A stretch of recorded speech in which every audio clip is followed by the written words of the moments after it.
The pitch, it's drilled, it's hit a ton, left field and way back, see you later! Home run, Candy Maldonado! Fly ball, deep left field, high drive, deep drive, back goes Hall, it's up, and yes sir, there she goes! Forget about re-signing Joe Carter to get Jose to the playbook. You've now completely lost your marbles. All right. I believe they're under the table. I think it's great we're getting an all-sports radio station here in Toronto. I'm a huge Leafs fan, and I can't wait. This is going to be great. We were talking off air. Is this a hockey town or is this a baseball town? It seems the last couple of days like it's a hockey town. No doubt about it. Clark racing into Chychrun! He levels it with about 3! Clark with Pearson. Clark shoots, scores! Wendell Clark! The Leafs win! 6-5! What a comeback! Clark now coming out in front of pass for Gilmore to Anderson. He scores! Brett Anderson has scored! I think this is great. Toronto's needed a sports radio station for years. I can hardly wait. Now Duchesne. Pass it quick for Gretzky. He scores! Wayne Gretzky! And it's 2-0. Campbell Conference. I think it's great. I mean, I'm a big fan of the Jays. Terrific team around town, and you've got Raceline now at 7 till 8, so it's an incredible show. I mean, you can hear all about the NASCAR racing and the Indy. It's terrific. Here he comes, Michael Andretti, looking for the checkered flag. There it is, your race winner, Michael Andretti, has won the 1991 Molson Indy. I think this is a great idea. I'm a big sports fan. It's about time somebody did this, and I'm looking forward to hearing a lot of sports on the radio, and now I know where to tune. There's a right to the body, a right uppercut by Tyson, a right to the head by Tyson, a left hook by Tyson. Referee Richardsfield comes in. He stops the fight, comes between the two fighters, and Mike Tyson has retained his world heavyweight championship. There's a snap. There's a kick. It is up. It is no good. Norwood missed. 4 seconds left. The Giants have won Super Bowl 25 by the score of 20-19. Here's the pitch. Swung on. Belted deep right. It might be. It's scored. A home run for Kirk Gibson, and the Dodgers win it. Kirk Gibson has hit a home run in the bottom of the ninth, and the Dodgers win it. And there's Bedlam. There is Bedlam at Dodger Stadium. Kirk Gibson has broken it up. The Dodgers have defeated the Oakland A's. You're listening to Canada's first all-sports radio station. The Van, 1430. Toronto. VK on the beat. Check. I'm in Toronto where you wanna get a city love. I'm from Toronto where you wanna get a city love. I'm in Toronto like we wanna get a city love. My city love me back for my city love. Welcome to episode 1430 of Toronto Mic'd, proudly brought to you by Great Lakes Brewery, a fiercely independent craft brewery who believes in supporting communities, good times, and brewing amazing beer. Order online for free local home delivery in the GTA. Palma Pasta. Enjoy the taste of fresh, homemade Italian pasta and entrees from Palma Pasta in Mississauga and Oakville. RecycleMyElectronics.ca. Committing to our planet's future means properly recycling our electronics of the past. The Advantaged Investor Podcast from Raymond James Canada. Valuable perspective for Canadian investors who want to remain knowledgeable, informed, and focused on long-term success. And Ridley Funeral Home. Pillars of the community since 1921. Today, joining me to discuss CJCL's launch of all sports radio, The Fan, way back in 1992, is Allan Davis, Nelson Millman, Scott Metcalfe, Tim Haffey, and Dan Shulman. Welcome, everybody. Hello, Mike. Hey, Mike. Hello, Mike. Thank you, Mike. Let's go around the horn. More sponsors than we had when we launched the station.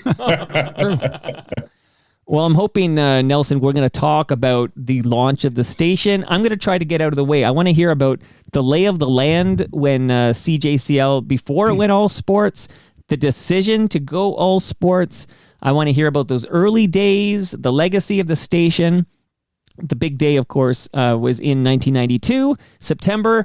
I want to hear from all of you. I will get out of your way, and then later I'll come in with some questions from FOTMs. But let's just go around the horn here. So, Allan Davis, you're making your Toronto Mike debut. This is fantastic. It's great, as I said, to see all these people here. And the people here, including Tim, are the ones who were there at the beginning in September of 1992. And our reason for launching All Sports was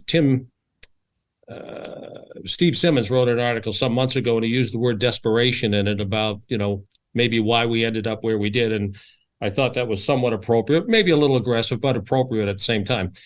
We had a frequency that was struggling. We had a number of really good assets in the Blue Jays and the Maple Leafs, but maybe not a music format that could complement it all. And we decided that it was time that we took that sports audience that we had and maybe see if we could migrate to longer hours and convert that. And that's what we did. And, a technical term, I'm sure Nelson would be able to back this up. When you look at the format itself, All Sports versus what we were doing back then, in our industry, in all industries, there's a power ratio that you look at, and the power ratio maybe that we had for what we were doing with Music of Your Life wasn't necessarily converting to revenue. Whereas when you looked at the model of All Sports, which was happening at that time in New York and Dallas and I think Philadelphia at that time with WIP, they were able to demonstrate that there was a power ratio where you were able to generate a lot of revenue with the audience that a sports format would deliver. So what a desperation, maybe that's why this happened. Does that sound right, you guys? Yep. Okay, wait, listen, and that. Okay, that was perfect. So that's like the teaser, Thanks for okay? coming out. Yeah, I was going to say, that's the teaser. That's it in a nutshell. Now we're going to pull out those threads and get a little more detail, but I want to say hello as we just go around the table here. Nelson Millman making his Toronto mic'd return. You are an FOTM. How the hell are you doing, Nelson? You know what? I'm fine. All is good. I'm gainfully unemployed with no marketable skills. I'm sort Nothing of playing changes. golf, or no. As Allan once said, radio is a business for C students, and most of us are underqualified. So I'm fine. I'm in warmer climes than where you clowns are. Where are you? And where are you, Alan, before we get to Nelson again? Where are you, Alan? You're in where? Buffalo? In Buffalo. Okay. So you got the snow too. Okay. But Nelson, no snow where you are. Where are you, Florida? Yeah, Bonita Springs, which is about halfway between Naples and Fort Myers. A lovely, lovely little bird. When do you come home? End of March. Okay. So we come down. We come down for the entire winter. Okay, Nelson. Thanks for coming back. Go ahead. No, I had nothing. Okay, well, let me get the intros out of the way, and then you guys are just going to tell me the story. Scott Metcalfe you've been here a few times, Scott, because you were here recently for the 30th anniversary of 680 News, and you gave me a few gifts. I want to say hello to you. I want to hear how you're doing, and I want to thank you because you sent over a package knowing you couldn't be here in person, and it is like, what are these called? These are the microphone flashes. This is a Fan 1430 flash. Is there a story around this? I love it. And then tell me how you're doing. They're named after you. They're mic flashes. Hey! But if you get the small one over there on your right, okay, and compare it to the other one.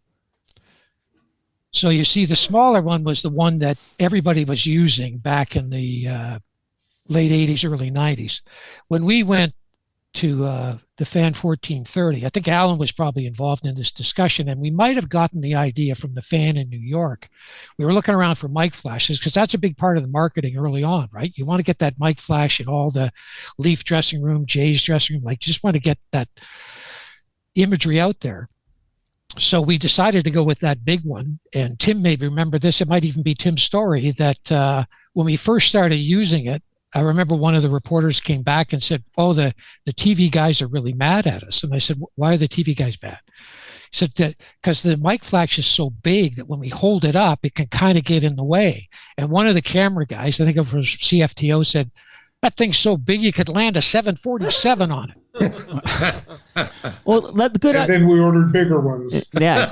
We eventually had giant Fan 590 ones that you could land that airplane on. Okay, that voice you hear belongs to Tim Haffey, who I think I've heard give how many 2020 sports updates through the years? Probably 10, 20,000. Okay, and Tim sounds so good because Tim is sitting beside me in the TMDS studio. Tim, you're making your Toronto Mike debut. How are you doing? I'm doing fine. I'm very happy to be here, and I'm pleased to be joined by all my former supervisors. And for a short time, Dan Shulman was a peer for a couple of years there. But I think we bring unique perspectives. I'd be really interested to hear what Allan and Scott and Nelson have to say in terms of how the whole sports radio came together, and which, from my perspective, was actually March of 1992. But my perspective is much different because I came in, and I've researched this, and the date had to be Friday, March 13th. I know it was a Friday. And I came in, Allan had invited me in. I'd had an interview with Allan maybe 6 months earlier. Allan and I had been talking. I can tell that story later, but I'll just skip ahead here. But I came in March the 13th, 1992, mid-afternoon, I guess, late afternoon. And I thought I was coming in for a meeting. And I met Scott Metcalfe for the first time and a few others, including Dan, who was in the newsroom prepping his first show. And then suddenly I discovered I was being thrown on the air at midnight. So I had to, readjust my entire focus. But luckily I had about 6 hours to prepare and just sort of fake my way through that first overnight shift. I'm glad you're here, Tim. Typical Allan hire, and he just hired people and put them on the air and hopes for the best. And that was the plan. One more introduction before I get the heck out of the way. Dan Shulman has joined us, making his Toronto Mike debut. Dan, how are you doing? Not my Toronto Mike debut. No, making your return. Did I say debut? I meant return. Obviously, I left one hell of an impression on you the first time. Actually, Dan, didn't get pizza, the pasta then. I'll say this to you, Dan. I put together this Mikecumentary on Joe Carter's walk-off in '93, and I have you on this Mikecumentary with the greatest story I've ever heard, I think, is remind us where you were when Joe Carter touched them all. In a freight elevator at the Sky Dome, as it was known then. I was doing the pre- and post-game shows at the time, so my job was to get up to the hotel lobby at the ballpark and do the post-game shows. So they went to the bottom of the ninth, and I think it was 6-5 Phillies. So I started making my way up, and there was this big freight elevator, the kind with the big metal door that comes down and the big wooden doors that come in and the big latch and whatever. And it just kind of didn't work for a little while, and I was in there for a minute or two, and then it felt like an earthquake. And that's when Joe Carter hit the home run. So, the world being what it was then, I didn't see it till probably the next morning on a sportscast somewhere. So I had a pretty good idea they had won the World Series. That was the only positive outcome I could think of when I felt what I felt in that elevator. But I missed it. It's a great story, though, and glad you're back. And how you doing? You're doing all right? You're a busy man. I'm a busy man, but I'm doing great. Thank you. We're all a little bit older. I don't know if any of us is any wiser than we were back then, but I'm a big fan of, common shared experiences and memories and nostalgia. And this group certainly fits the bill. I mean, I wasn't in management like Allan and Scott and Nelson were. I was more like Tim. I mean, when I showed up, I was 24 years old. I was so young that Allan told me when certain newspaper writers would call to find out about my background, and they would say, "How old are you?" Allan would say, "Just don't tell them. Why would you tell them how old you are? It's none of their business." And Scott was really my entree into the station, which I'm sure he remembers well. I did sportscasts at the beginning. I was so good on my first weekend, I got pulled off the air before my second weekend, and I had to go back to Metcalfe University for a few more months and get some more great tutelage from Scott. And I was working up in Barrie. I would come down every Friday afternoon, and Scott and I would listen to tapes, and eventually they put me back on the air to do sportscast. And then my life really changed. I don't want to jump ahead too far, but I guess this would be March of '92. We kind of went to a hybrid, right? Like 5 p.m. to midnight. And I think that was March 16th of '92. Yes. Which was a Saturday. Well, I remember the date as being March 16th. I don't know what actually. It's a Monday. It could have been a Saturday. I'll just jump in here for a sec. I remember it was a Friday because I was relieved on the Saturday morning by Fred Locking, and it was definitely a Saturday morning. So we launched that hybrid format, as far as I can tell, Friday, March 13th.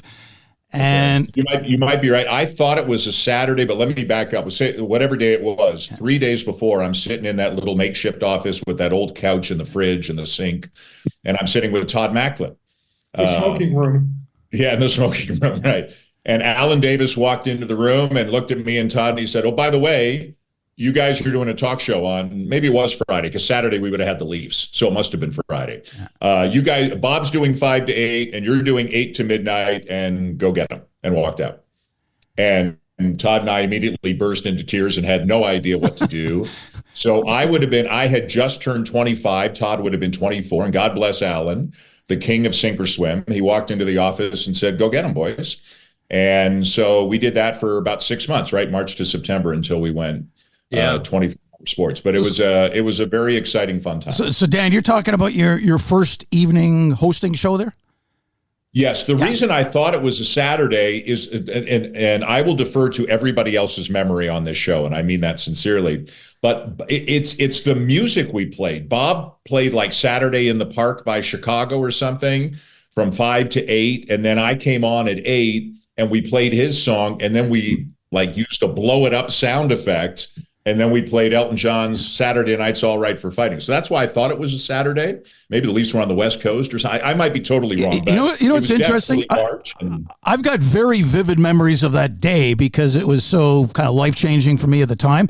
But I like I said, I remember coming in, and Allan and I had talked back in the fall when the Blue Jays were playing the Minnesota Twins in the ALCS. And I'd been working for BN at the time, running all over Toronto, covering sports.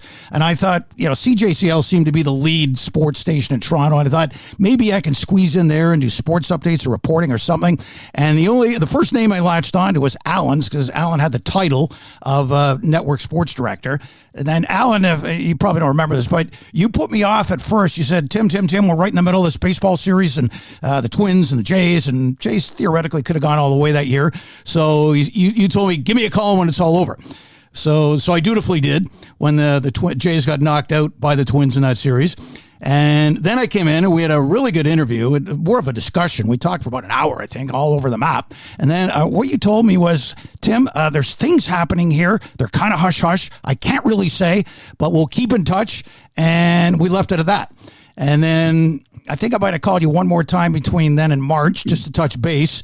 And then I came home one day, I picked up the Toronto Sun, and it said CJCL going sports radio. And I thought I better call Al. So I went to my answering machine. You'd already called me and left a message, and it basically said, get in here. So I came in for a meeting, I think you said. And then I came in for that meeting. And this I remember vividly. I walked into that newsroom for the first time from the hall. Looked to my left. The first two people I saw were Barb DiGiulio and Natalie Peugeot, which is a nice first impression of the station. Then I looked further to my left, and Scott Metcalfe just came out of his door, so processed another face. And then I looked straight ahead, and Dan, I did actually know you by sight because I'd seen you out in the field. And so I recognized Dan, and then Todd Macklin was with you, and Scott Ferguson was running around frantic. I think he's probably just about to go on the air. And I that's visually what I all took in. And then I guess at some point I talked to Scott, and then Scott informed me, by the way, you're starting at midnight. Wow. Okay. I'm going to pass. If only there was a way to figure out a date from the past and what day it might be. It was a Monday. Right. Okay. What I recall. Yeah. Okay. What I recall is what Dan recalls as well, and what Tim is recalling. The thing that I remember is Scott Metcalfe brought a tape of Dan Shulman to me after you had already been doing some sportscasts for him. Yeah. And it was a cassette he brought up, and he says to me, this is hockey. You need to listen to this guy. I think he could be really good. And so I recall listening to that tape. And then on a Saturday, you were doing news. I think it was a Saturday that I come in, and you know how you walk through the newsroom. Scott's office was kind of off to the left, and you were way back at the back there. And I walked back and sat down and talked with you. And I remember having the conversation about you could do hockey already. I listened. I said, and for whatever reason, I said, if Tom Cheek or Jerry Howarth were to get hurt, we don't have anybody that could really back up to do baseball. I said, you should really think about doing baseball. You should just think about it. That's all I said. Not knowing what would happen, but knowing that you had this great talent. So I kind of parked that in my brain. And then Scott, by the way, Nelson and I talked virtually every day. It didn't matter where he was, my best friend in the world. And we talked every day about this format long before it ever was launched. You do need to know that, Mike, that this man and I talk sports and radio literally every day. That's why he won't call me anymore. That's why he's in Florida. He does not want to be around me. I love his wife, though. Yeah. But we talked about Dan and we talked about this format. And I remember the second conversation I had with Dan was just before he went on the air that night. I did say to him, I know this because it was in the hall. I said, you don't know it, but tonight your life is going to change. You will not be the same after this. It just won't. Because I knew that once people heard Dan Shulman doing a talk show, that things were going to change rapidly. We already had Bob in place, and by placing Dan next to it, I had a high level of confidence, as did Nelson, that this format was going to work. We didn't know how long it was going to take. We didn't know any of those things. But we did know we had two very, very, very good talents that we could build around. And I remember think Dan really stood out to me. We did the Molson Indy race. Allan was one of I think we made one of the first to put a car race on the radio when the Molson Indy came to town. And Dan's only job was to get tape from the pit and bring it back to the trailer that we were broadcasting from. Yeah. Eric Thomas, was that the year that I think Sneva, our friend Tom Sneva, came in and spent about $1 million in room service. But Dan would, the whole race is running back and forth and back and forth. He'd talk to a driver, he'd talk to somebody in the pits, and then come tearing back into the trailer.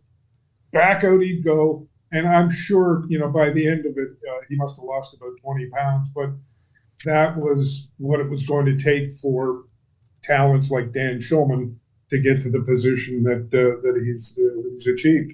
Well, and Mike, the funny thing is, like before Allan, and I do remember Allan saying that to me in the hallway, I had never done a talk show. So the hockey, Allan and Scott, I guess you're talking about, must have been the Barrie Colts. I was doing Colts up in Barrie. Like I came from CKBB in Barrie.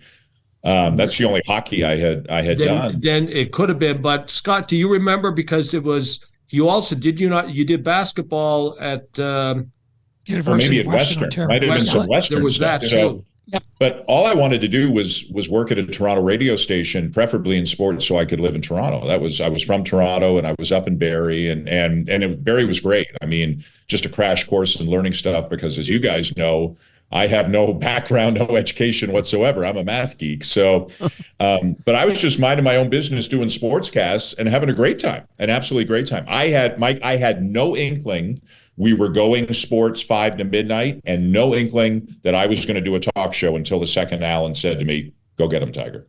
Scott, I want to hear you for a moment. I have a couple of clips thanks to you. Yeah. Maybe you can set them up. There's the football clip from the University of Western Ontario, and then there's a rehearsal for a talk show. Yeah, you can. So because we're on the, let's go in chronological order. Let's do the football University of Western Ontario play-by-play. So, and this is, I always love this when people, managers say, I discovered that guy or whatever. For me, the great fortune that I had was that Dan discovered us. He came to us, and he had the tapes, and he had the passion, and he had the drive. And this was play the University of Western Ontario football, because when I heard that, I thought, this guy's got something special.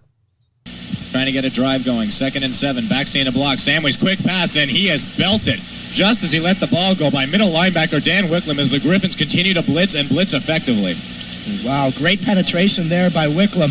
He was able to ground Samways, hit him in a very susceptible spot right in the ribs. It's a good thing to see that Samways is walking off okay. That's a quarterback's nightmare, is when you're doing that follow-through, you leave your whole midsection susceptible to a hard hit like that. Luckily, Samways is going to walk off okay. Macariti now into punt. Daryl Skuse will play, but he won't punt return in the second half. It's Brian Campbell joined by Dan Tucker back deep for the Griffins. They're coming after it. Here they come. Macariti gets it off. It's probably his best kick of the game. Down to Campbell at the 31 of Guelph, up to the 35, and quickly downfield for the Mustangs to bring him down at the 32. Can't get the number on him just yet. Is number 40, Matt Shirot. I'll tell you one thing, Dan. I don't know if you noticed it there, but Macariti is still taking a lot of time to kick the ball. He seems almost greedy for that high average to maintain in his favor. I don't think Larry Haler cares about that average. I think he just wants some kind of a kick downfield. And the Mustangs picked up the Griffins rushing well there. If they wouldn't have, I'll tell you 100% that kick would have been blocked. Well, Macariti with a very poor first half gets his best kick of the game off in the second half. Walters in at quarterback. Al Ananek split right. Brian Campbell split left. Handoff. Daryl Skews. Gain of about 3, and he's wrapped up by the linebackers at about the 38. Wow. So there you go. Sound like me. Yeah, I know. Well, you know what? You had just gone through puberty at that point. Yes. So let me say a couple of things. The other voice is my friend Joe Millstone, who I think is much better than I am on that tape, actually. He missed his calling, I guess.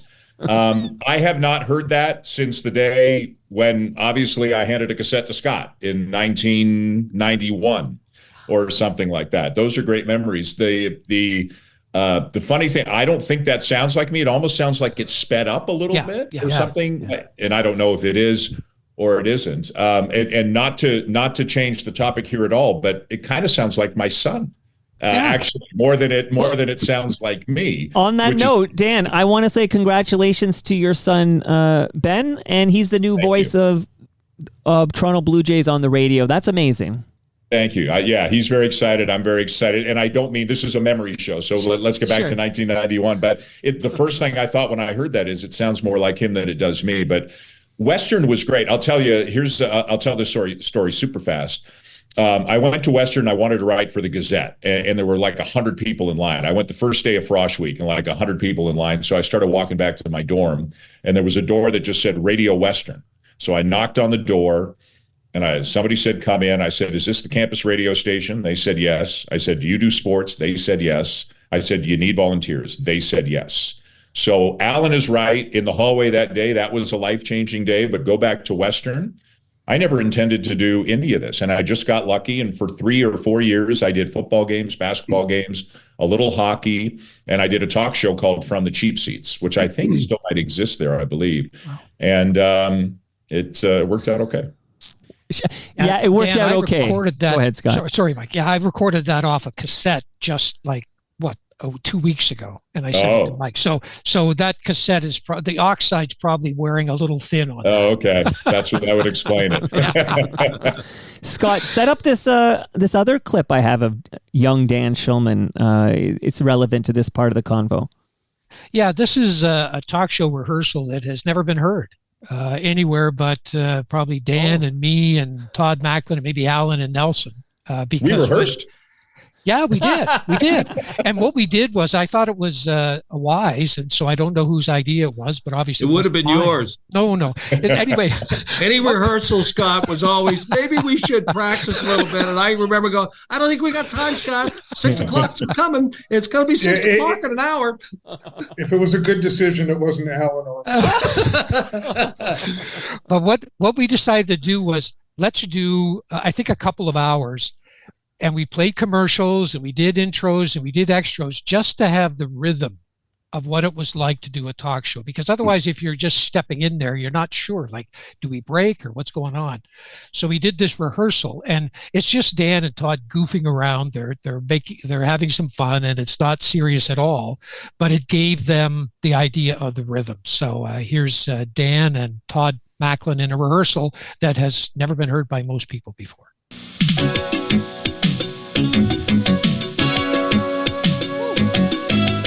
21 minutes after the hour here at Sports Radio CJCL 1430. Dan Shulman with you until midnight tonight. Another 3.5 hours of all the sports you can handle. Plenty coming up in the next hour. We will have Julius Erving, Kareem Abdul-Jabbar, and Magic Johnson in the studio for a little roundtable next hour. But first, the highlight of the show. Down to Florida we go to talk to Todd Macklin, the copy boy with the Boston Globe. Looking forward to another choke-filled season by the Red Sox. And Todd, are we going to get a race from you guys this year or what? As usual, we'll challenge the Blue Jays. We'll probably win the division because it is every second year, that we do. So you're due. Win the division. Yeah. Then we'll probably we'll either get blown out in the championship series, or if we do manage to squeak by there by some fluke of nature, we'll get into the World Series. Probably have the champagne already out in the clubhouse, and of course, blow it. So that was it. Wow. Well, that's an exclusive, right? No one else has that. This is a very big exclusive. I don't think so. But that's great sports radio is having great guests, and Dan is clearly getting great guests that show. I recall. No wonder we blew the budget. No, I recall Scott. Here, listen to this. I recall that interaction. It's great that you got that. That's fantastic. We were in a rush the whole time. It was frenetic pace because the decision to do this wasn't one that was made a year or two in advance. It was actually made months in advance, and it was a result of let's try to continue to expand on the Toronto Blue Jays broadcast, which was very successful, obviously, because the team was doing so well. So we added hours of programming, and we eventually were able to succeed in getting primetime sports on the air. And our reason for doing that was to continue to push that envelope a little further. There was a demand for Toronto Blue Jays programming. There wasn't a demand for the music of your life or whatever the music format was, but there certainly was for the talk and sports format. So we continued to push that, and we were eventually able to get our good friend here, Nelson Millman, who was managing CJBK in London at that time. And we had to have London as an affiliate because Labatt's were backing our programming, and we needed their home office to be able to hear it. And so Nelson, smart as he was, played coy the whole way along and said, okay, well, I'll add it to the station. And Paul Williams and I did tell him, well, we really need you. You're the last one. Everybody else is going, knowing full well when we get in the car, he was the first one. No one else had done anything at that point. But we knew that we were going to be able to legislate the rest of the telemedia stations to take it. But you got to understand, when I was running CJBK and Allan came hat in hand on his knees begging for us to take some of the programming, the deal we cut was one that had never been cut with these guys before. So we were, every homestand, we brought in 20 contest winners. We got them into the Sky Dome, now called something else. Long before the gates opened, they got to watch batting practice, and they would get to meet one of the players. And that was kind of the negotiation that went on in order for us to become the first station to carry. But the Blue Jays network was very strong at that point. Allan had done a great job because you got to remember, there was the radio station and then there was the network. And the network handled all of the syndicated programming, handled the Leafs, handled the Jays, the starting of primetime sports, and a number of other features that used to get syndicated. So really the station and the network were two different items. When the decision was made to go sports, Allan was clearly going to be the program director. There was nobody else who was ever going to be able to do it as well as he was going to be able to. And I came in and took over the network. And so that's how that came about. And Primetime Sports Network built out to be a pretty good network.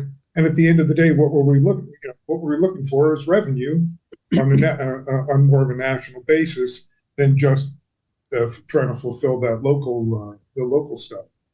And Mike, we had one huge advantage. The Blue Jays were really good and on the verge of winning 2 World Series, and the Maple Leafs were on the verge of getting to the conference finals 2 years in a row.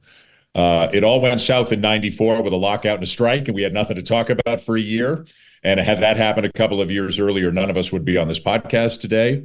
But and I'm sure you would agree, Allan, like our timing from a Toronto sports perspective could not have been better because, and I think you said it, Allan, and you're right, people had an insatiable appetite for Toronto sports, for Blue Jays, especially Blue Jays, but Leafs obviously too. People couldn't get enough. Like you could interview anybody about anything, and if there was any tiny connection to the Leafs or the Jays, people couldn't get enough of it.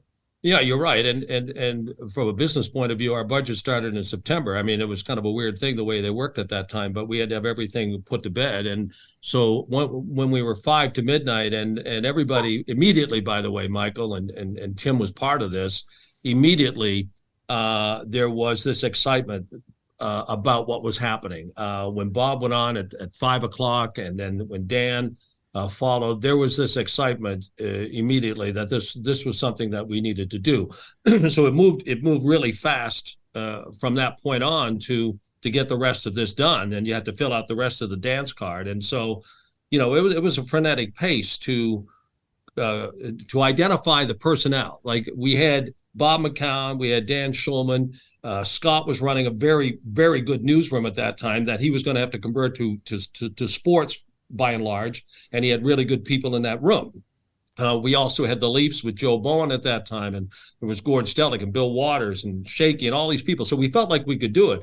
But I remember getting up one morning going, well, that gets me from like about 5 o'clock to this. We still got to figure out 6 a.m. in the morning all the way through. And I mean, this panic was there constantly with me. Like, how's this all going to work? And that's where Nelson and we talked constantly. We talked about it all the time. It's all I ever did was talk about people, talk about possibilities, and talk about what I felt was going to be huge. I always in my heart felt that this thing was going to be big. I didn't know how long it was going to take, but I felt it was the right decision. I went after Nelson. I talked at length about Henny and Hodge. You guys remember the whole Henny and Hodge stuff? Yep.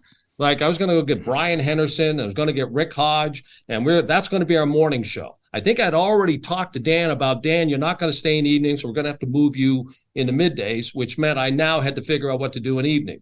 And I was interviewing people coming in all the time. Mike Hogan had come in. I had talked to Steve Simmons by that time. I talked to Damian Cox by that time. I talked to Mary Ormsby by that time. And they all had an interest. We didn't know whether it was all going to pull together, but they all responded with, I'm interested, I'm interested, I'm interested. And so John Ray, who was the market manager at that time, I would meet with him regularly, and in identifying these personnel, he was at the other end going, we can do this. If they're willing, we can pay them this, and so on. So it was all kind of coming together, but it was really this frenetic day-to-day pace, and we had to hit, as Dan noted, we had to hit September, because the Blue Jays were going to be in the playoffs. We have to capitalize on that moment. That's really important. So there's no ifs, ands, or buts. If we're going to go, we got to be ready by September. Al, another name that was very prominent at that time on the on-air side was Ken Daniels, who was backing up Joe Bowen in the morning sports. And I found Ken's presence probably, along with Scott Metcalfe's, probably as helpful to my development as anyone's, because I did the weekend mornings, and in fairly short order, I was backing up the morning shift, and Daniels was kind of my model, and I was kind of working with him as a mentor, and he and I used to hang around a bit. I remember he took me to the that restaurant they had down in Maple Leaf Gardens. I can't remember the name of it, but it was the Hot Stove Lounge. Hot Stove Lounge. Yeah, you had to know someone to get in there, and so Ken brought me in there. But what I remember just developing my own skills, which was hard to do because 5-minute sports updates, I had no experience with that. I'd been doing a lot of reporting up to that, but getting the sports update thing down so that they were coherent was a bit of a chore at first, but I couldn't have been in a better environment because Joe Bowen, Ken Daniels, Scott Ferguson, I could model them. Even Dan Shulman was doing sports updates off and on a bit, but the other thing is we tended to go a bit long. I had a little trouble going long at the time. Like I'd eventually cut it off, but the scripts are too long. And I thought, how does Scott and Barb DiGiulio in particular, how do they manage to always come in well under time? So because we used to put our scripts in a little tray, I started studying Metcalfe and DiGiulio's scripts. And I thought, aha, the little light went off. That's how you knock the story down to 2 lines. And then once I incorporated their style in with the others I was kind of modeling, then finally I had enough to draw on to put a coherent update together that came in under time too. Amazing. I'm not leaving you guys. My dog had to pee, so we're going mobile for a second here while I let her out and let her back in. Keep going. Love it, Dan. Now, Scott, I'm going to turn to you. Turn the camera around so that my dog can see. She is. Someday. I'm glad I'm recording this video because this is priceless. Okay, so Scott. Actually, I'm almost like Nelson. I'm going to play a little audio. We're talking about, I believe the date was September 4th, 1992. Is that right, Scott? Yeah. Yes. Yeah. Yes. And what day of the week was that? Do we know that for sure? That was a Monday. Well, are you sure? Because Labor Day is Monday. I feel like this might have been a Tuesday. Am I out to lunch there? No, we would have gone on Monday because keep in mind they were in a pennant race, so we would not have taken that Monday off. Look at. And weren't we at the ballpark? I think I was at the ballpark. Yeah. Okay, so what I'm going to play. We launched from the hotel. Okay. Yeah, that's what I thought. I'm going to play a short clip that says goodbye to the music of your life, CJCL, or whatever it was known as prior to the launch, and then the launch. So I'll get your feedback. So let's listen to this. 9:53. Slow, and we thought this was an appropriate final song for 14:30. No more music, and can't do better than this one. Of China's funny walls, transatlantic calls, a weekend at Niagara when we hardly saw the falls. How lovely it was. So that gives everybody, especially the kids listening, like this is what it sounded like at 14:30 before you guys go all sports. It's music like this, essentially. It was a Friday. A Friday. It was a Friday. I just looked it up myself. Okay, so good job. There's a song. I don't think I was there that day. I think I was off. You took the day off. There's no question you took the day off. What time was it? What hour did we switch over? 3 p.m. Yes. Okay, here's a stinger. I'm going to play a little bit of the launch. So here is how it sounded when you launched. You're listening to Canada's first all-sports radio station. The Van, 1430.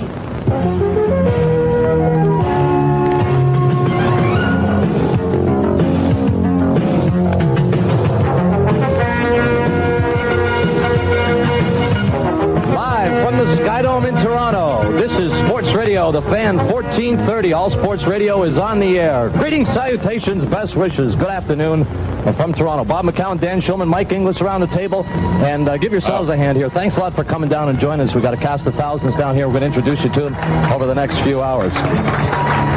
This is a memorable day in Canadian radio, not just sports radio, but radio in general, Dan, as we get the unique opportunity to put a brand new radio station on the air, a brand new format, a format that some will be familiar with. It's been in existence for the last 4 or 5 years in the United States, and with great success, certainly in cities like New York and San Diego, Los Angeles, Minneapolis, and a few others, but pretty exciting to have our first one here in Canada. First time in Canada. It's worked in some U.S. markets similar in size to Toronto. We've got a couple of great properties at CJCL. We've got the Blue Jays, of course. We've got the Maple Leafs. We hijacked Mike Inglis from down in Indianapolis. Toronto boy comes back home. We got a lot of people enthused about it. I think we're going to have a good time. This is, without a doubt, this is probably the premier sports city. I would go as far as saying North America. I mean, it's great for me to come back home here, and you've got the Jays and you've got the Leafs and you've got all this great interest in everything from college athletics to what have you, even the high school and some of the different events that come into the city. I mean, there's just lots of sports going on, and there's a great interest. Well, there's hopefully a great interest in what we're doing. Otherwise, we'll pick out a few of those records that haven't been. Get those CDs. Now, well, what are we going to be doing over the course of the next 40 or 50 years? Now, you're going to be handling the morning show. What do we look for? Joe Bowen is going to work with me very intricately in the morning, and we'll have Bob Durant with news, Stephanie Smythe doing the traffic, and what we are actually going to do in the morning, some folks might be a little bit surprised because we're not going to come at you with a billion scores in the morning. We're going to do some lifestyle stuff that people are actually interested in besides sports. You know, whether it's your mortgage or the putting the one thing we always talk about, because Joe Bowen's so up on this right now, is a dump's going in near his house. He wants to know how he can stop this dump from going in. Yes. So it's going to be lifestyle stuff you're interested in, stuff that when you go to the water cooler, say, hey, did you hear Bones? He talking about this today, or we're going to also talk about what you talked about the night before. Say, hey, we got to listen to Bob again and Dan because they had this guy on, that guy on, and what have you. Sports is going to be all weaved in through this whole thing. That, of course, is our main theme. But lifestyle, I guess, is probably the best way to describe it. Dan, your thoughts on what you're planning on? Well, I want to mention just before we get to me at noon that Steve Simmons of the Sun and Mary Ormsby of the Star will have a show on from 10 until 12, very issue-oriented. They'll be on Monday to Friday for 2 hours. Once we get to you at noon, we're going to do kind of the same thing that we've done in the evenings for the past 6 months when the format initially changed. Move it up into the midday. Talk to as many ball players, hockey players, coaches, all that kind of stuff as we can. Do some lighter stuff, do some fun stuff, let the fans in on it, and basically just whatever's the hot story of the day we'll do. And then at 3 o'clock, you'll mosey on in. Mosey on in. You better mosey on in with a little more of an entrance than that. Well, I'll be moseying on in with you. With me for an hour. So you and I get an hour to yell and scream at each other. And then I get to go home, and you're so upset you got to work 3 more hours and get it out of your system. And Hunt will be here at 5 o'clock, as he usually is, and hopefully a little bit earlier today, and we'll chat with him. Well, as we mentioned, a cast of thousands and lots of dignitaries and celebrities with us here. And we have a Major League cake for those of you who are listening on the radio this afternoon. And if you're tootling around downtown Toronto, we invite you to come down. We're in the lobby of the Sky Dome Hotel at the Sky Dome, and we've got a little champagne going here. We got a big cake to celebrate the launch of this brand new radio station for you here. 24-hour sports radio. The Fan 1430 is on the air. I want to hear your thoughts hearing that. I don't know how long it's been since you heard that, but that gives me shivers. That's amazing. I appreciate you finding that. I don't think I've heard that since maybe the day we did it. Yeah, I haven't. I have. There's a great picture of the 3 general managers of the Toronto Kings with Bob and the cake.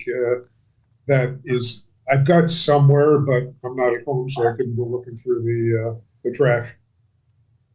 You know, we look back on it differently now, Mike, but back then, I think if you had polled 100 people walking down Yonge Street, is this going to succeed? 98 of them would have said, no chance. No chance. How can you talk all day?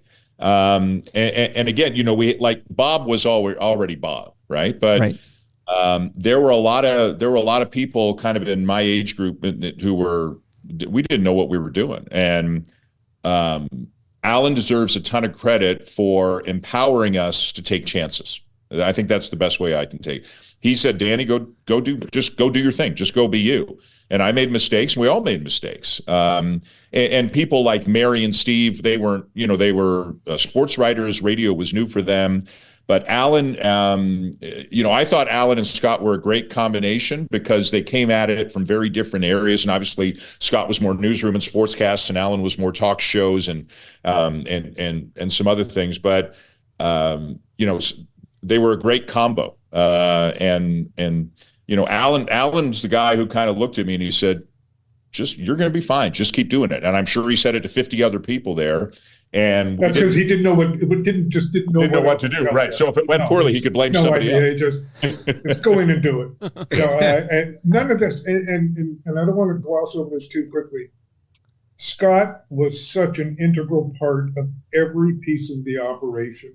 Yeah. And he was the smart guy. He said, he stayed out of the line of fire, but Scott made very, very few mistakes, unlike Allan and I, who made a ton of them along the way. But Scott was always the voice of reason. After Allan had left and Scott was there to support me, he kept me grounded because I was nuts. And he was that filter for me and for Allan. So, Scott deserves an awful lot of credit for the success of the station. I thank you for those comments. But what I would want to point out is in the early going, and Allan alluded to this about he and Nelson, they talked about that radio station all the time. They lived and breathed it. They poured their passion into it. And one thing I remember about working at that place that made it joyful was you'd be walking down the hall and Allan and Nelson would be in Allan's office and they'd be howling with laughter. Like that was the feeling of the building. The building was fun and exciting, and it carried over onto the air as well. It was radio. It's supposed to be fun.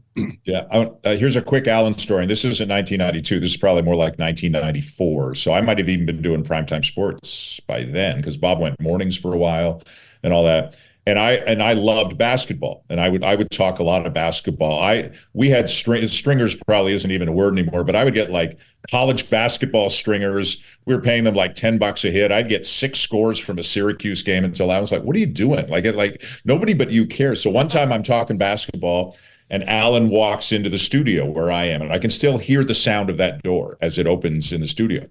And we go to break, and he looks at me and goes, "Stop talking so much basketball. Nobody cares." And then like 2 months, we heard the Raptors are getting an expansion team. And Allan just, with great comedic timing, barges through the door, remembering our conversation from a couple of months earlier, and goes, now you can start talking basketball. And that was when the Raptors were coming. And, speaking of basketball, you remember that sports ticker we used to have in the newsroom, which was just continually cranking out paper. Yeah. And if you didn't check it every 10 minutes, you'd be knee deep in the paper. Yeah. We had that programmed not to give us NBA scores. Even in those long 5-minute sports updates we were doing, we were not doing NBA scores. We were making sure to get all the NHL, the MLB, the NFL, the CFL. But then I remember 94 when the announcement came. I remember covering the news conference where the Raptors were formally announced. It was then that we switched that sports ticker to spew out NBA scores.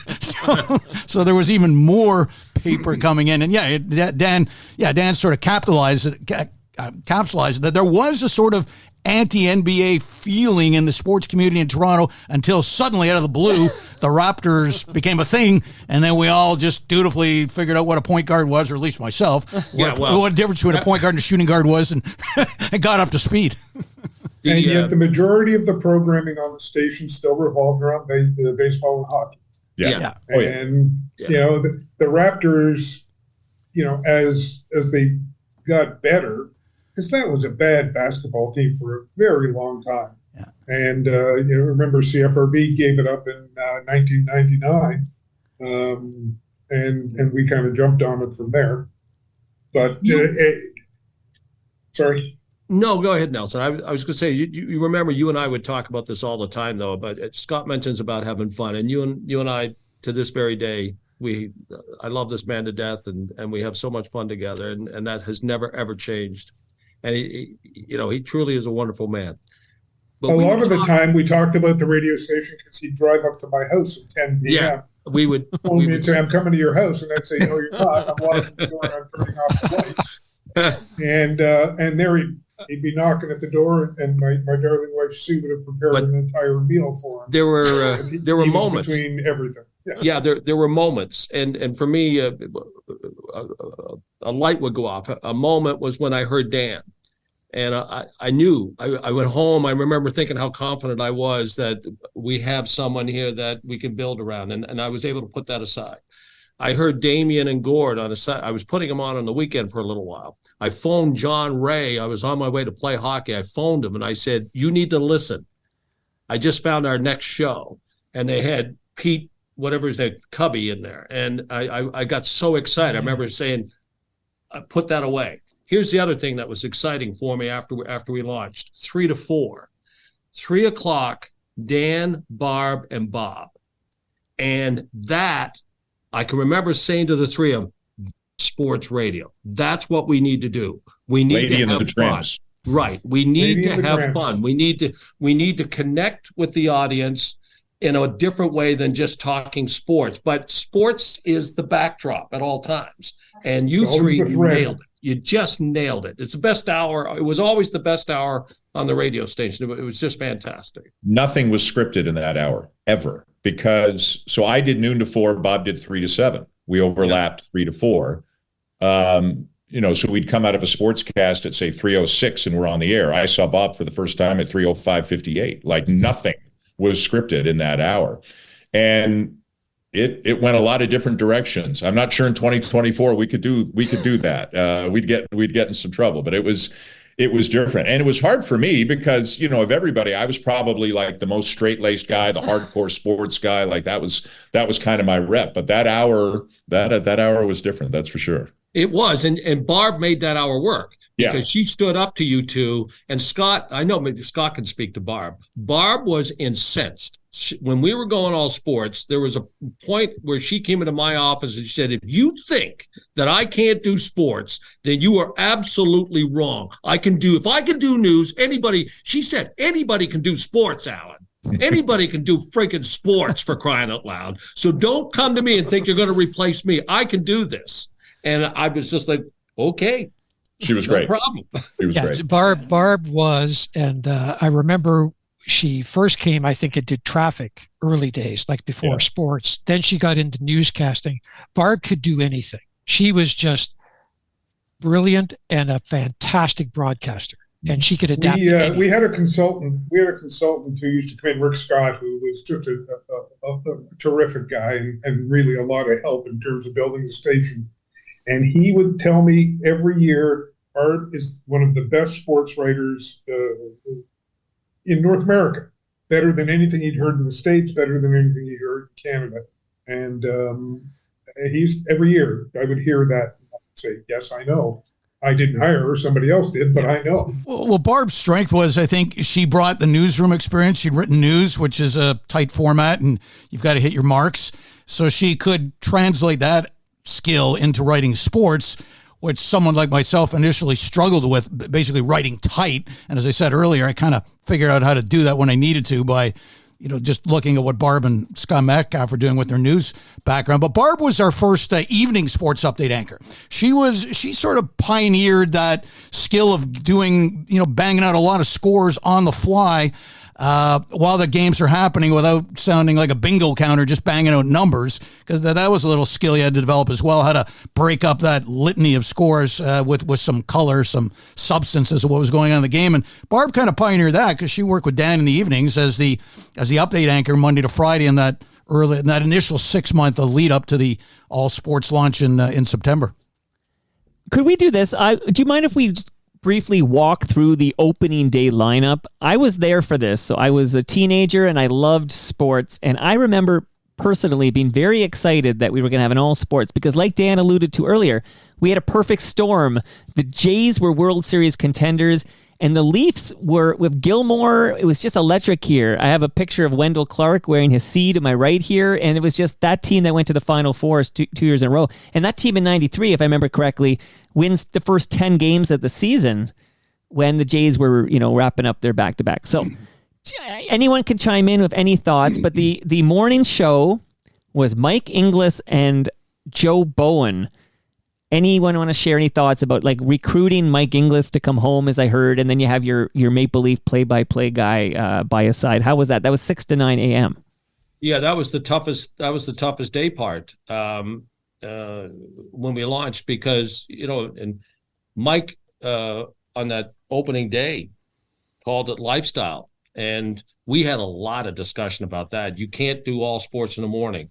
There were two things, Mike, that we had to be very careful of. The first thing was we couldn't have call-in radio, and I was adamant about that. I was adamant that we can't portray a radio station that's just decided to take an evening sports show and put it on all day and have people just call in, because that will fail. What we were trying to do was take people to the story. We were trying to take primetime sports and take it for the rest of the day. That was kind of what we were trying to do. It was really important that we have people like Steve Simmons and Mary Ormsby and people who are connected to the community in a very deep way, the sports community, that could bring the stories and then take us to the stories. But in the morning, we were really struggling. So it was Mike and it was Joe. It was very loud. It didn't work. Personally, it didn't work. It didn't last long.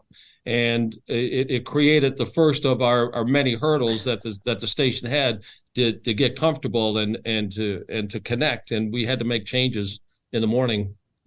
Al, you remember the tagline that, and in fairness to Allan, and I was at the network at the time as all this was going on. So, while we talked about it, I didn't really have a lot of influence in terms of what might happen on the station. But certainly the discussions were, and I think Allan and I both thought, you do have to be pure. If you're going to be a sports station, people come into the radio station, you have to deliver sports. And the tagline that some of the marketing geniuses came up with was everything a guy needs to start his day. Well, no, we're a sports radio station, and you weren't giving me everything I needed to start my day, believe me. But that discussion went on for a very long time, and I still think that may have set back that day part longer than it should have. Yeah, it was a struggle. It was a struggle in the United States too. Keep in mind that other stations that had flipped to the format were struggling with that day part. The fan didn't work until they made a change, and Don Imus ends up being their morning guy, because they had Jim Lampley in there and other people, and they were struggling. They had Mike and the Mad Dog in the afternoon. Yeah, Pete Franklin at one point, but there were issues that how do we do this morning thing, and it took a long time for that to sort of play out. To be frank, I believe it took a generation of listening for it to really work itself out, where younger people who would love the format. There was at one of the schools in Toronto, at the end of our first year on the air, they were asked by their teacher in a class of young kids, what were the two things that were most impressive about what may have happened new in the past year? And one of them was the launch of an all sports station. And that was communicated to me. And I can remember thinking, there's just no way this is not going to be huge. And that at some point, the whole idea of all sports all day will be fine. I mean, the Blue Jays helped us. Let's face it, the morning show was full of Blue Jays talk anyway. But once that, you guys remember, Scott, you certainly will remember, we had a rating of over 700,000. You know, we went from 140 cum to over 700,000. And Billboard magazine named us the radio station of the week or some darn thing. And it was, you know, it was an amazing thing. And of course, our company they were, holy cow, this is going to be magnificent, right? They invested a ton. Sports radio costs an awful lot of money. And they weren't really that eager to spend all this money, but that rating was huge. Well, then the fall was gone and the winter comes and the Leafs, is Dan right, the Leafs were great, but all of a sudden it was 400,000 and oh, that's not good. And now things really started to get tight, really tight. And there were a lot of changes that happened as a result of it. And a big part of that was the struggle with our morning show. Okay, so that is 6 to 9 a.m. And then Mary Ormsby and Steve Simmons are 9 to 11 a.m. on launch day. Two people had no idea what they were doing that were great. Yeah. I mean, Sorry, go ahead. Great. They were a couple of print people and new to radio, but entertaining. That's a credit. That's what Allan did. He found these people that had credibility, and it didn't matter which medium they were in, and gave them an opportunity to take their skill set and use it to build into something else. Smart people are smart people, and whether they're writers or television broadcasters or radio broadcasters, they will still be smart people. He's bang on, Mike. I mean, that was we needed to communicate credibility in a big way. And you know, I can remember one of the writers from the Star when he asked me what this whole thing was going to be about, and I said, you know, it's kind of the television head as it happens. Remember the show As It Happens, you know, and Bob Holliday at one time at CFTR. Remember he had that show that he would do. It was just news that was just taking you to the story. Sunday. Yeah, we're going to take you to the stories. We're going to take you to the stories. Think, I don't know about that. I mean, it's Montreal Jack phoning in, and you know, no, we're going to take you to the stories.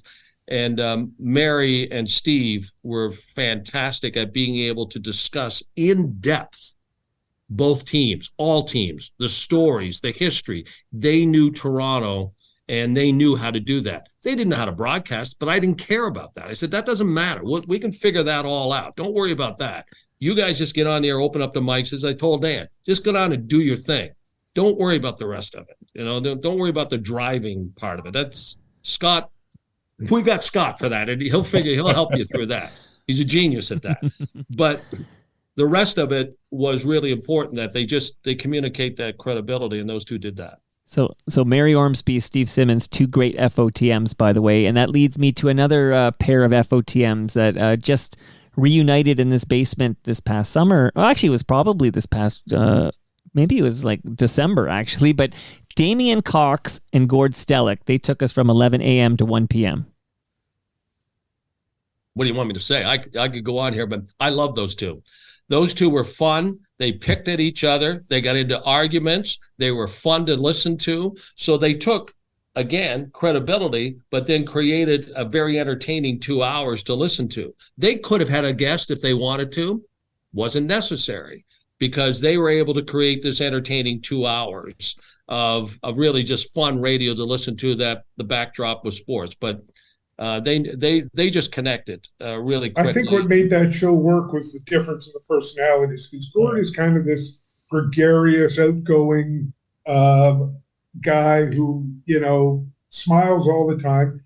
Damien, more of a thinker, a little bit more on the, I don't want to say sarcastic side, but was a great columnist because he could take a position and hang on to it, defend it all the way along. So, and great shows are created by the difference in personalities, not by the similarities.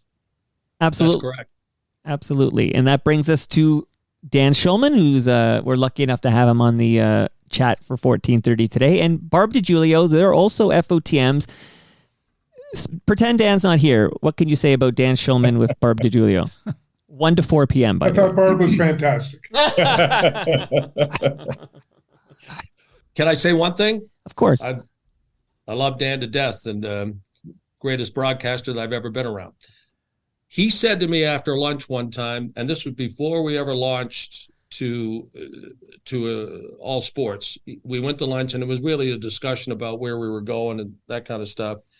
And he was already getting a lot of praise for the work he was doing on the air. He had already, I think at this point, been approached by ESPN, which, by the way, March 16th or whatever that date was, I knew, too, that it wasn't going to be long before they were going to be calling, and it wasn't. It surprised me how fast it was, quite frankly, that they called about Dan. But I was telling about a number of people love what he does. They love his talent. They love everything. And we got to the back door at our Holly Street, 40 Holly Street there, and he's opening up the door, and I'm behind him.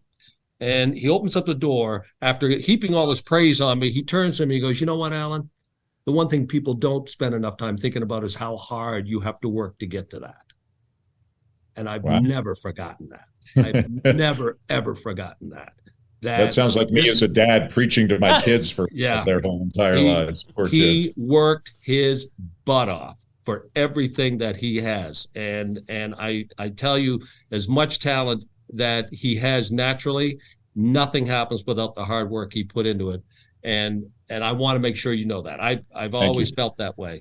And there's a reason why you have won the accolades that you had, is because you worked very hard at it. Thank you. Thank you. Appreciate that. I still do it now. I don't know how to do it any other way.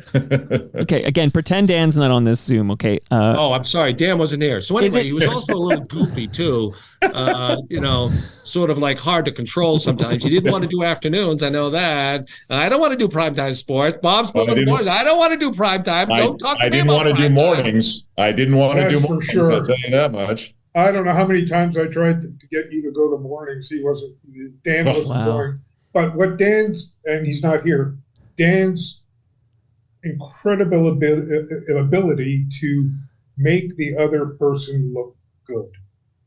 And that's, he gave Barb the room to be Barb. The same way when he's doing a baseball broadcast, his focus is creating an opportunity for whoever's sitting in the other seat to be great.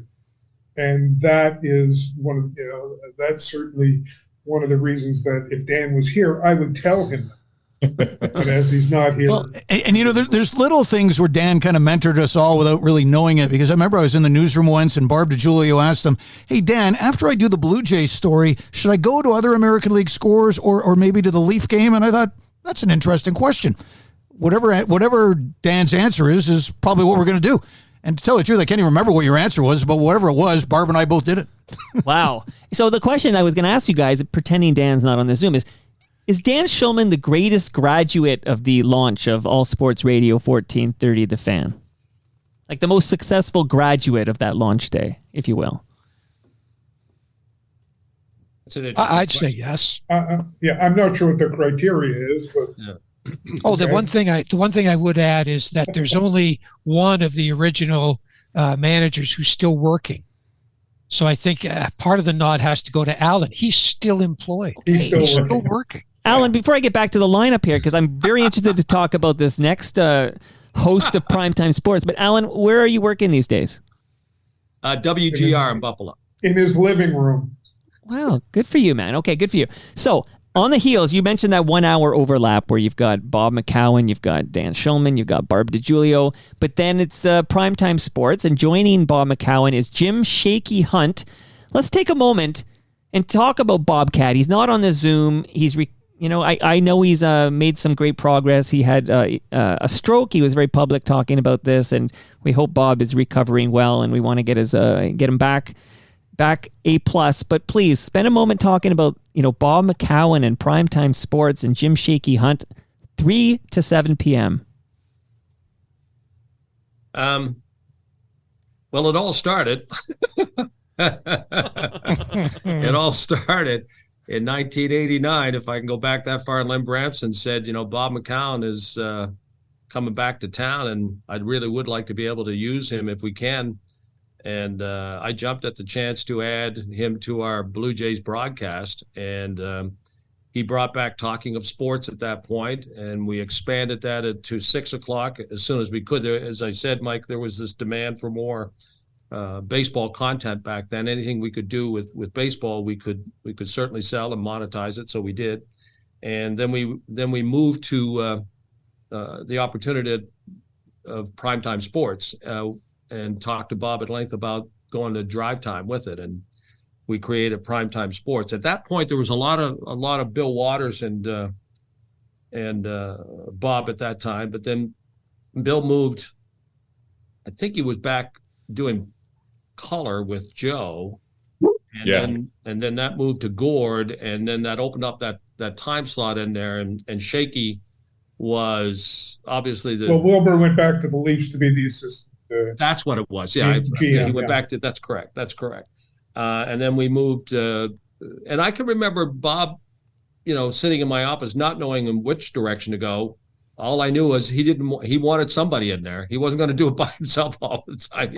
He was not a big fan of that. As funny as it is, it's Bob's show, and we all know that without Bob there isn't a show, and that's absolutely true. But he also knew I got to have somebody, a foil in there, somebody to play off of, and Shaky was perfect for that. So we put the two together, and it was magic. In other markets there were the young aggressive host and the old writer, the old gumshoe, or whatever you want to call that, and Shaky fit that bill pretty well. So from 3 o'clock on, that was really your prime time, obviously, for that format.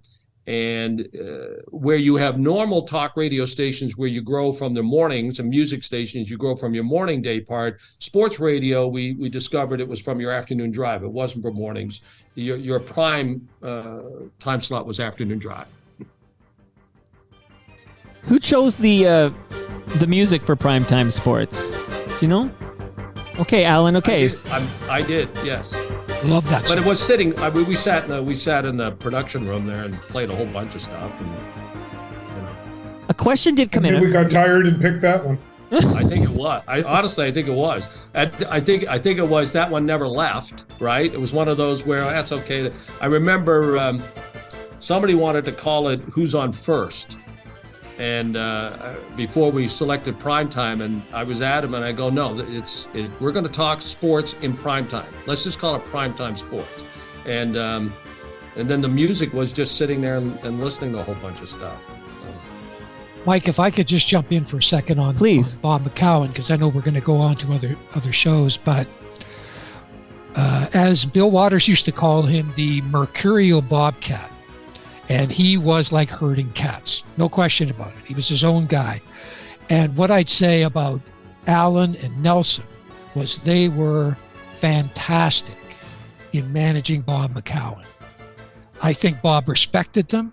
He appreciated that they let him go a little bit. They'd have to, every once in a while, steer him in another direction, and they were successful at that. But they were two of the best, and that helped so much because Bob was such an iconic part of the radio station that you really needed him to be focused and going in the right direction. And I think Allan and Nelson deserve a huge amount of credit for managing. It was about trust. Bob trusted us to make sure that he was going to have every opportunity to succeed and have fun. And Allan went through the same thing every day at 3:45. He'd come in my office, whether I was in there or not, and put his feet up on my desk, and he would talk to my chair if I wasn't there.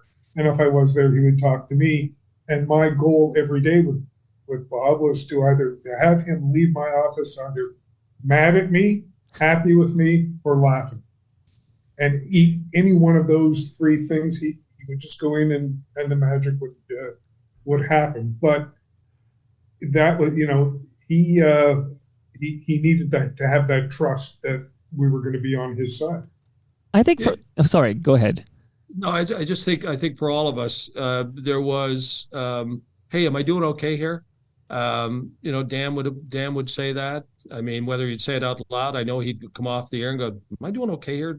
Am I doing okay? I listened all the time, and 99% of the time I was able to say, yeah, you're doing just fine. Just keep doing what you're doing. And Bob was the one we all, he led.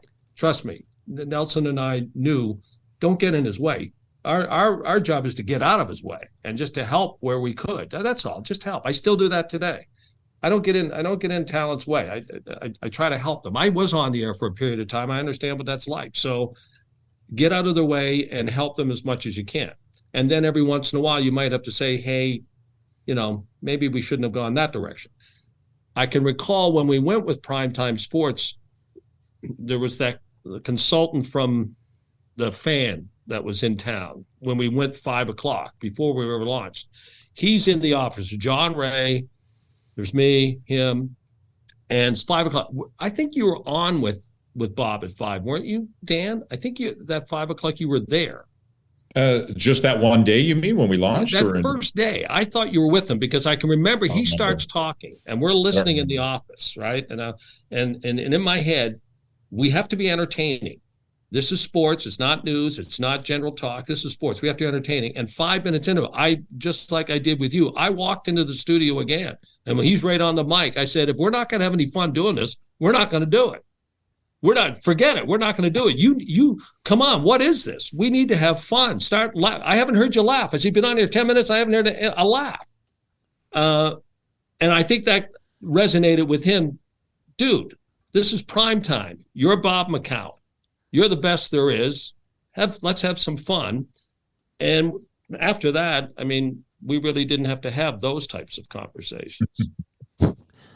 We had a bunch of other ones, but not those. We always talk contract forever and ever and ever. Amen. We'd start negotiating the day the signed, and we'd start talking about the next one. He would leave the office. Yeah, no, I think I like this idea. I think I'm comfortable with this. I think I'm comfortable with this. And so, you might go home and think, I think we got him. I think we got one. And he commit. I was thinking, what?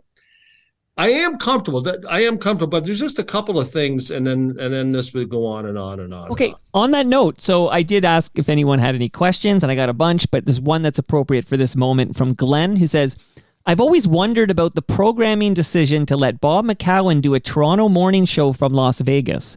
It never made sense to me having a broadcaster in a foreign country to talk local Toronto sports. I don't think he did the morning show from Las Vegas, no, he was doing primetime from Las Vegas. So that answers that, Glenn. Thanks for the question. I think, if we look at what we're doing today, we were just ahead of the curve. That's all. Right. And you know what? The shows from Vegas worked. It was better when he was here. I remember poor Shaky sitting in that studio all by himself, waiting for where's Bob. And Shaky didn't have fun in that time when Bob was doing the show from Vegas. And I actually went down to Vegas a couple of times, and I'd walk in, and there's Bob, feet up on the desk, cigarette going, and having the time of his life. But it was, I'm not sure it ever hurt us. I'm not sure it helped. I'm not sure it drove more audience because of it, but it was perspective, and it was something he wanted to do, and he's that good. He's that good. And on that note, I'm going to play an ad that we all kind of remember fondly, and maybe we can find out some details about this. I know what this is. So, Ricky, now that you're in Toronto, you're probably right into my morning show on the Fan 1430, aren't you? Sure am, Bob. Yeah, I knew that. And you like the way we cover Toronto sports teams in depth every day, don't you, Ricky? Sure do, Bob. So that's why you listen to me, right, Ricky? No, I listen for weather and traffic. It pops in every 10 minutes or so. Hey, a guy like me got to plan his day. The Bob McCowan Show. Everything a guy needs to start the day. Weekday mornings on the Fan 1430. Weather and traffic? Al? What do you want me to say? What do you want me to say? The outtakes were far better than the actual commercial. Oh, I want that audio. We're on a podcast is watched by many, but I'm going to say this: that was not my best time there. I was never a fan of moving him to mornings. I hated every second of it. I was fine with Dan doing prime time. I've said it. Everybody knows I've said it. I did not enjoy that time in my life. That was a tough time. But it became fortuitous in a way, because I think Dan moved on to his next gig, and then that created the opportunity to put Bob back on primetime. As I remember from Dan's first memorable visit to the basement here, he's the only other host of primetime sports. There's only been two. Yes. Yeah. I did it for 2 years. Yep. So and the show never skipped a beat. So yeah, and loved working with Shaky. Remember him. I mean, just loved working with Shaky. But yeah, and then Bob came back to primetime after I left in February of 95, because I started doing the Jays in 95. So what you have to remember about the sports radio format is there's a building full of program directors. Everybody knows how to program a sports radio station. And it doesn't matter whether you're an executive out of the corporate boardroom in a business unrelated to media, you're a program director. So we always had lots of help running the station. Well, that is so true. Even at family gatherings, I would get my earful of everything that needed to be done. And Tim, I like this, but you might want to tell your bosses that they should do this. And if it got too intense, I'd kind of move elsewhere. There's three more people I want to shout out here. Let's start with Mike Hogan, because Mike Hogan, after Bobcat and Shaky, Mike Hogan had 7 to 10 p.m. when you launched 1430 The Fan. You need somebody to come off the bench. There has to be bench strength. Mike provided bench strength. It was a good place to put him because he can handle any sport really well, very knowledgeable. But if Dan had to take a day off, you could plug Mike in. Felt really confident. He was someone who I felt that, okay, wherever I have a hole in any particular time, I can rely on Mike, but on a day-to-day basis, putting him in on game nights was a perfect spot for him. And I thought he did a really good job in there, really good job. Solid broadcaster, really knew his stuff. And he surprised me how much depth he had, and it didn't matter the sport, but he could handle it. He was the one, Dan and Bob, two great personalities. Dan, and I say this honestly, I think Dan had a really good grasp of most sports, but Mike Hogan really had a grasp of almost all the stuff. Yeah. He there was nothing you could fool him on. He could talk. So that was a good spot for him. And he also went to high school with members of the Tragically Hip. And I can speak to Mike to a certain extent, because he and I he started, I think our first time he walked in about 10 days after I started in that March of 1992. And we both worked on the weekend sports updates, and we kind of became the two senior new hires, I guess, and then we're both hired full-time on salary in the fall.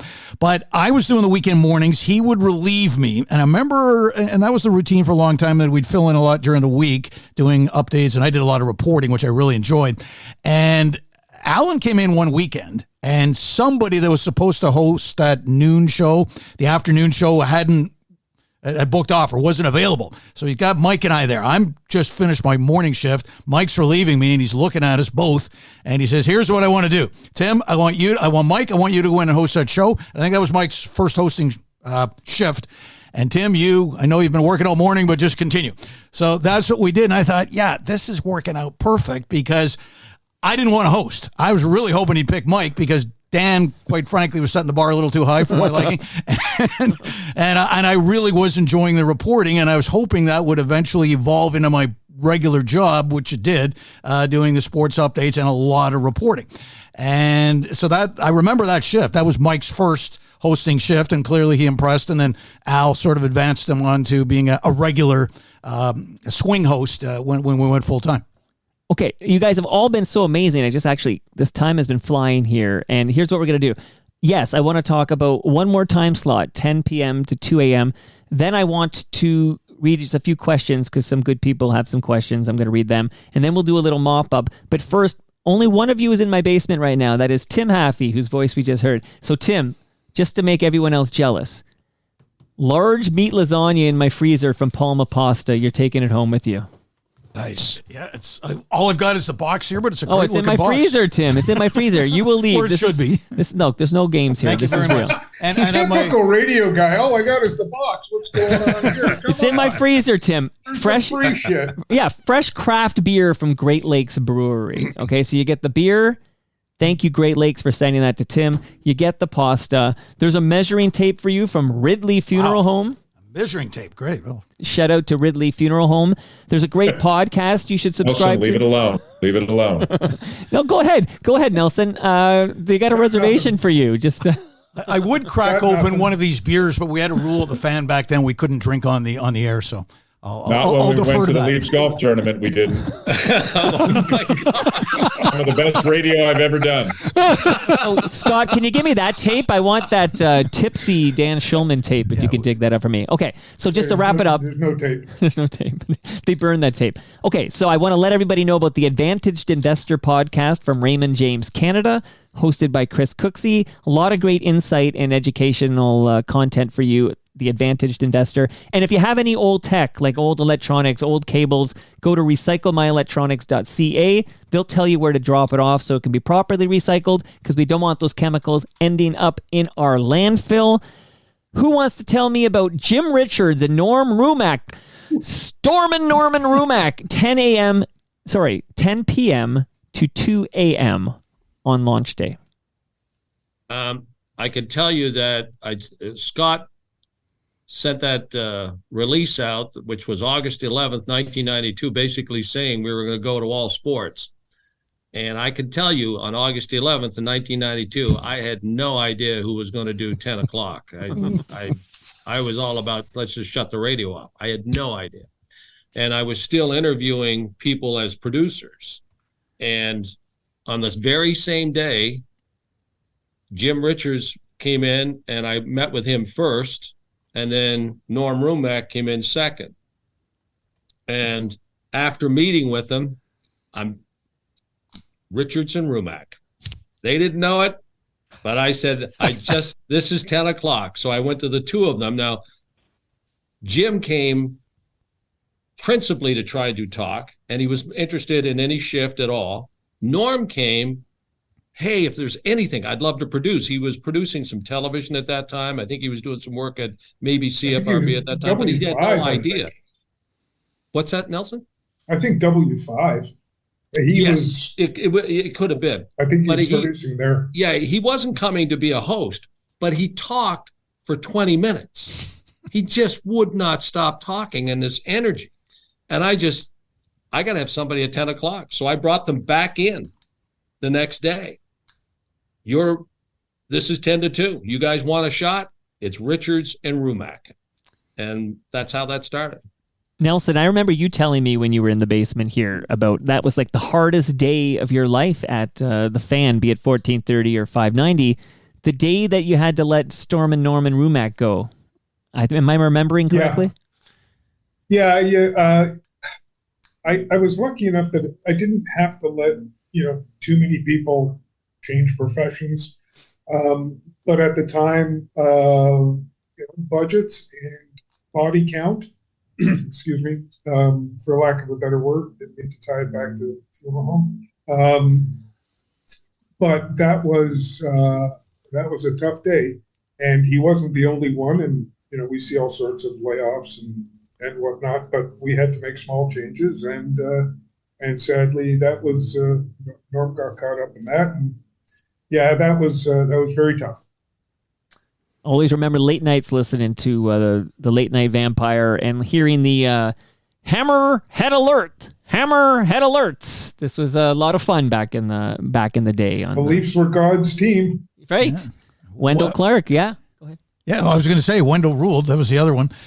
I could tell you a story about Hammerhead Alert, how that started. Oh, yeah, go ahead. And I'm going to take some credit because my brother and I, when we were younger, I'd say to him, how was the party? And he'd say, a bunch of hammerheads, right? Meaning a bunch of stoners, guys like that. And I was saying to Norm one night, I said, geez, Norm, a lot of your callers sound like real hammerheads tonight. And he ran with it. But no, that was my contribution. The word, he picked up on it, and then he created Hammerhead Alert all on his own, and then the rest is history. But he'll verify the T-shirts. I love the origin stories. Okay, now we're going to burn through some great questions that came in. One from a great FOTM who comes to many a TMLX event. By the way, I know half of you are in the States right now, but if you wanted to come to TMLX 15, it's on June 27 from 6 to 9 p.m. at Great Lakes Brewery in Southern Etobicoke. It would be great to see you there. Great to see you there, Tim. But Brian Gerstein writes in, this, episode 1430, is the podcast we all need. Not sure if the timing to launch in 1992 was always the plan to take advantage of the heyday of Toronto sports franchises here, or if it would have happened regardless based on WFAN in New York City, who were first to go 24 hours back in 1987. But regardless, it changed my life completely. My fondest memories of the early years was hearing Jim Shaky Hunt with Bob McCowan, who needed a 15-second delay and not a 7-second one, never knew what he would say, and I was there for it. Is that true? Did Shaky get a 15-second delay? No. No, we didn't. We had a 7-second delay on virtually everything for protection, but what turned out to be 680 News, CFDR, had gone through the process, as I recall, of exploring the possibility of going all sports, and we beat them to it. And it was a year later that 680 went to the all news format, but they were definitely going down that road, I believe. Allan, you may or may not remember that or anything. I mean, obviously, what was happening in our building, I didn't pay that much attention to maybe what others were doing, but it was out there. If we don't do this, someone else is going to do it, and they're going to go get they were going to go get the Jays. That was probably the biggest reason, is that if we don't do something here, we might lose them. And so I go back to what Steve Simmons wrote, perhaps out of a little bit of desperation. And I didn't actually know that until Rogers bought the Fan, right. and I had some discussions with the execs there.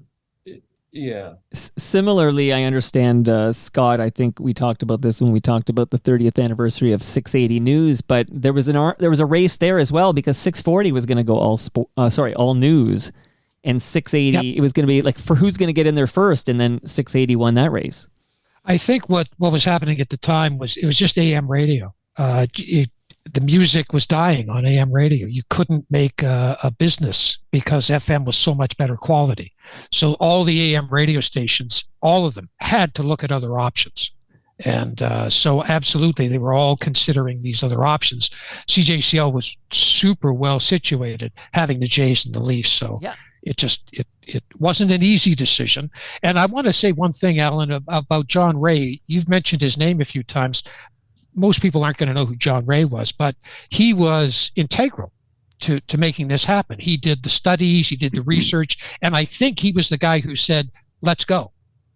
Yeah, he's the one who sold the plan. I mean, he was the one who put it together. I mean, and then empowered the rest of us to go do our jobs. But he was the one who convinced. It was really, and I will tell you, Lem Bramson as well. Right. Len was always a big believer in it, and I had many conversations with Len along the way. But John was the one that put it all together, every part of it, and he had some tough meetings because sports radio is extremely expensive. Yeah. So you might be able to show the potential for revenues, but you might not be able to show the potential for revenues. So you might be able to show the potential for revenues, but but you couldn't get away from, well, we're going to have to hire 3 people to man 4 hours now when we had 1 body in there. He had a hard push on that. And telemedia, I think at the time was also struggling with their print assets.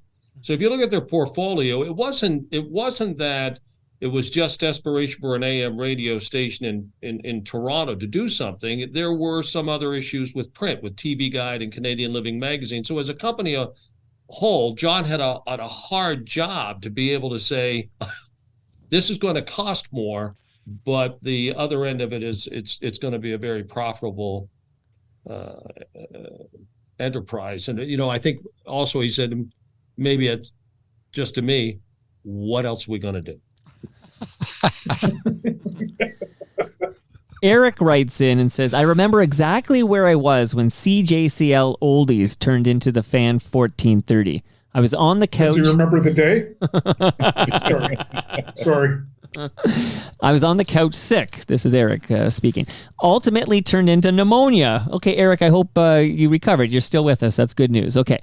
I'm curious if the Blue Jays or Maple Leafs provided statements endorsing the format change to the CRTC. We didn't need to go to the CRTC. No. It's an AM station. FM stations need to get approvals. I don't think we even let the CRTC know. But they did support it. They absolutely supported it. I mean, I don't think it was anything official, but both teams supported. Are you kidding? Moving to all sports? Right. Yeah, well, all of a sudden we were doing talk shows from the gondola at Maple Leaf Gardens. We were going down to spring training. We were at the golf tournaments. As we said, we were in the hotel lobby doing stuff. We were everywhere, and that was great too. We haven't talked about that at all. The ability to be remote, to be on site when things were going on. A lot of these decisions were made at the 11th hour if the team won a playoff series, that sort of thing. I thought that was great. Radio is all about intimacy and immediacy, and for us to be where the players were as much as we were, I think was tremendously important too. And Scott, you'll remember that it was the advent of the brick, the early cell phones, and we utilized that. We're going to take you to the story. We were able to utilize that when Bruce McNall confirmed that he had bought the Toronto Argonauts along with John Candy. Bob got them on the phone in New York in their car. Howard Berger doing his best Howard Berger stuff. Right. And Bob had those two in a car. And I can remember that moment thinking, this is what this is all about. And it was a magic moment, but it was all those brick cell phones back then. Yeah, and I mean, now cell phones are ubiquitous and nobody even thinks about it. But back then, it was a big deal if somebody had a cell phone. And we didn't like paying the bills. No. They were expensive. Mike, I hate to do this. Life is calling me. Duty is calling right Dan, now. you've been amazing. We'll mop up without you, but thanks for being a part of this. No, it really means a lot Dan, to you me. got to have finals, Dan. Come on, man. Final Your thought? shift ends at 5. Final thoughts. And we are wrapping up. It is in the last 5 minutes here, if that means Okay, you can hold on. let's go. Let's go. All right. All right, so last 5 minutes. That's my pledge to Dan Shulman. Okay, so Mike Rogoski says, great topic. I remember the day they made the switch. They filled all sports content for 24 hours a day, 7 days a week. It seemed like a monumental task at the time. With 2024 eyes, what do you guys see as the legacy of all sports radio in this city? It was a different time. It was a different world. You couldn't do it now the same way. But, I remember as a kid going back even further, only 2 Blue Jay games a week were on TV, Wednesday night and Sunday afternoon. Like, radio was immense back then, and everybody was in their cars all the time. And again, I think we had great timing with the Leafs and the Jays, and I will still have people, I'm sure you guys do too, I'll still have people come up and talk to me about the Fan days. And I left the Fan 29 years ago. It's insane. And for people in their 20s right now, none of this probably makes sense. But for people in their 50s and 60s, it was a time that none of us will ever forget. It was fun and exciting, and we were winging it. And we didn't hit. We swung and missed a few times, but we made pretty good contact too. And I think people will remember it as a tremendous success. I really do. And these three guys that we're talking to today are a huge reason for that. And I'm thinking, okay, the perfect storm of all that great Toronto sports activity in '92, but then we talk about '94. And it's like, so how close does the fan Let's not talk about 94. Like, how close did it get? Like, was there a moment of like, okay, we're going to go country music now? Like in 1994, you're hanging on by the skin of your teeth, right? I can tell you that 94 wasn't pretty. But the one change that Telemedia made was they brought in a general manager by the name of Doug Ackhurst. And Doug... it was a hard sell to him because he was a business guy. He was the guy with the black mask and he was the hatchet guy. But after about 3 or 4 months of him being there, maybe a little bit longer, for argument's sake, 6 months, Allan was not programming at that point. He'd gone back on the air. I was the executive producer. Bob Makowitz Sr. was the program director at the time. It was pretty close to shutting down. And we made one change that we turned into this utility with 2020 updates. And we promoted nothing but 2020 updates, and there's some promotion of the other things, trying to just become a utility and rebuild the audience from there. It wasn't pretty, and it was pretty close to the end, but Doug, I will always, admire the way he hung in there and kept the telemedia overlords at bay. And Nelson, the other major development then was National Sports Radio at night, which we ran for a while, and Allan was the lead host. And initially, I was doing the updates on that shift for a good stretch. But National Some Sports, nights people heard it. Yeah, I do remember working one night. It's a funny story. I'll make it quick. But suddenly the producer came into the studio and waved us all off and said, "We have no stations." It was just one of those little quirks, because the stations on the network could opt out if they had local programming, Blue Jays or something else. You're broadcasting to nobody. Yeah, it's just, there was just a little space there where there was nothing. That. So we all stopped, and then suddenly we were like back on, and then we went back to work. Okay, around the horn again. Do you have any opinion on that? I do have you piece of work. Thanks. But I do know that what Tim may not know to this day is I knew how many stations were on there every night. And and Gord didn't know. It was Gord and I. And at one point I did indicate to him he was off on a tangent, and is that going to be okay? And I looked at him and said, "Don't worry about it, man. There's nobody listening tonight." And he went, "What?" I said, "We don't have one radio station on this thing tonight. Don't worry about it, man." That's wild. Again, just ahead of our time. Yeah, it was. Yeah, it's like that today, I hear. So, okay. I want to thank you, Tim Haffey, making his Toronto Mike debut. You came all the way here. It's worth it for the pasta and beer. Thanks for doing this, Tim. Thank you, Mike, and it's great reconnecting with all my old friends from the Wild West days of sports radio in the 90s. All your old bosses. I'll find out later how you did.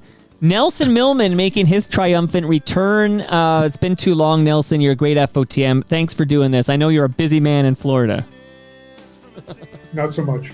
You're a great SOB, Nelson. Great SOB. Great SOB. Allan Davis, Thanks, you made your Toronto Mike debut. Thanks for doing this. Good luck in Buffalo there, and it was important to get your perspective here. This made the episode great. Thank you so much. Thank you. Scott, you know this wouldn't happen without Scott Metcalfe. You're like the straw stirring the drink here, buddy. You know what I think of you. Thanks for the gifts that you sent, the Fan 590, the Fan 1430 cards and everything. I'm going to take photos and tweet them. But thank you, Scott, for being a part of this episode. One of the great things about radio, as Nelson mentioned and as Dan mentioned, is intimacy and immediacy. And you kind of have picked up that mantle, Mike. Because you don't do any editing on your show. It's just live, and it's Wild West, and we love it. Thank you. Kind words. Thank you so much. And Dan Shulman. If you wouldn't mind doing some editing on this show. I think that would be good. Dan, I know you're busy and you made time. Gave me a good 90+ minutes here. Thank you so much for being a part of this episode. And again, congrats to your son. That's a huge deal to be the radio voice of the Toronto Blue Jays. And we can't wait to hear you call Blue Jay games again this summer.